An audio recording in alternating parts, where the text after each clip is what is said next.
የእኛ ሕይወት በዚህ ዓለም ጊዜያዊ ብቻ ነው። በሞታችን ጊዜ ከእግዚአብሔር ጋር እንገናኛለን። ዕብራውያን 9:27። መጥፎ ዜና። ሰው በወደቀ ሁኔታ ነው እግዚአብሔር የፈጠረው። የመጀመሪያው ሰውና ሴት በኤደን ገነት ኖሩ። በእግዚአብሔር ምሳሌ ተፈጥረው ራስን የሚያውቁ አስተዋይና ቅድስና ያላቸው ነበሩ።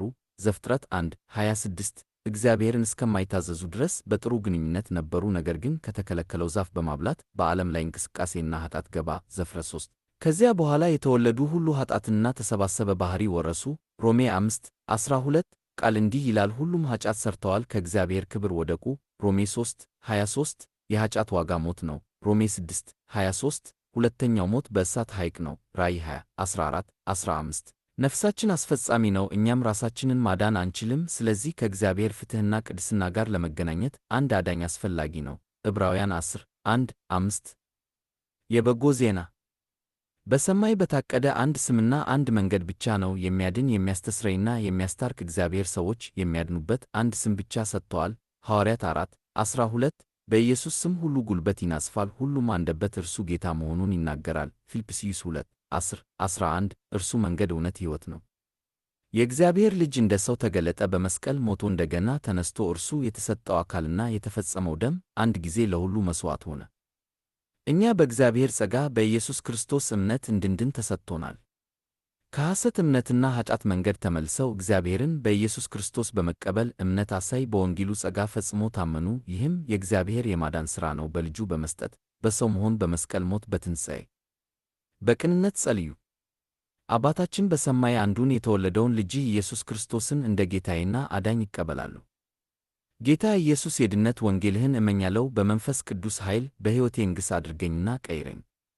ጌታ ሆይ የዘላለም ሕይወት ተስፋህንና በርካታ በረከትን ስጠኝ። እናመሰግናለን። በኢየሱስ ስም አሜን።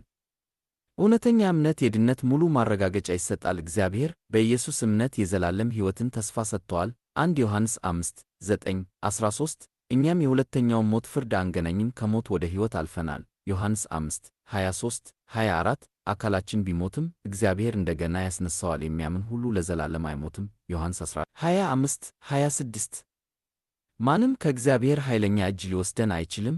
ዮሐንስ 10:27-29 ምንም ነገር ከእግዚአብሔር በክርስቶስ ያለው ፍቅር ሊለየን አይችልም።